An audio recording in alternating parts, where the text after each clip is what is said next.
గ్రామంలో రైతుల యొక్క బాధలు భరించలేకుండా ఉన్న విధాన్ని చూసి మల్లుట్ల గ్రామ పంచాయతీ సర్పంచ్గా నరసింగరామకృష్ణ అనే నేను రైతుల కోసం, రైతుల బాధల పరిష్కారం కోసం ఆ వరుణదేవిని వేడుకుందామని ఇద్దరు చిన్న పిల్లలను తీసుకొచ్చి కప్పతల్లి వేషాలు వేయించి కప్పతల్లిని కట్టేసి వర్షాలు పడాలని ఆ వరుణదేవిని ప్రార్థిస్తూ ఇంటింటికి తిరుగుతూ ఈ వర్ణ పూజలు చేయడం జరిగింది.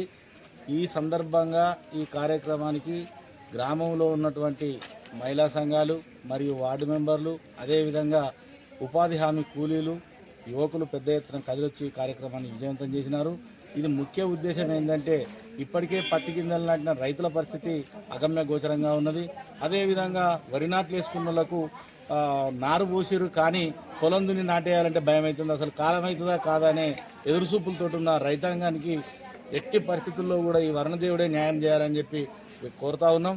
మరీ ముఖ్యంగా గ్రామంలోని ప్రతి ఇంటికి నల్లా నీళ్లు, మంచినీళ్ళు అంటే గ్రామ పంచాయతీగా మేము సప్లై చేస్తాము. ఇటు మిషన్ భగీరథ వాటర్ వస్తుంది, అటు కొత్త బోర్ వేయడం జరిగింది. ఊర్లో ఉన్నటువంటి నీళ్ళకు కరువు వస్తే చేతి పంపులను కూడా అన్నింటినీ రిపేర్ చేసి పెట్టడం జరిగింది. కానీ పొలాలకు నేను ఎక్కడిస్తా, చెలకలకు నేను ఎక్కడిస్తా, గ్రామంలోని మంచినీళ్లు తాగడానికి మంచినీళ్ళు ఇవ్వడానికి నేను సిద్ధం, ఇంకెంత కష్టపడడానికి అయినా సిద్ధం. కానీ పొలాలకు చెలకలకు నేను ఎక్కడ సాధ్యమవుతుంది నీళ్ళు ఇవ్వడము? కాబట్టి వర్ణదేవ నీకు ముక్తనం, మా ఊరంతా ముక్తంది, ఈ మండలం, జిల్లా, దేశమంతా, రాష్ట్రం అంతా ముక్తంది.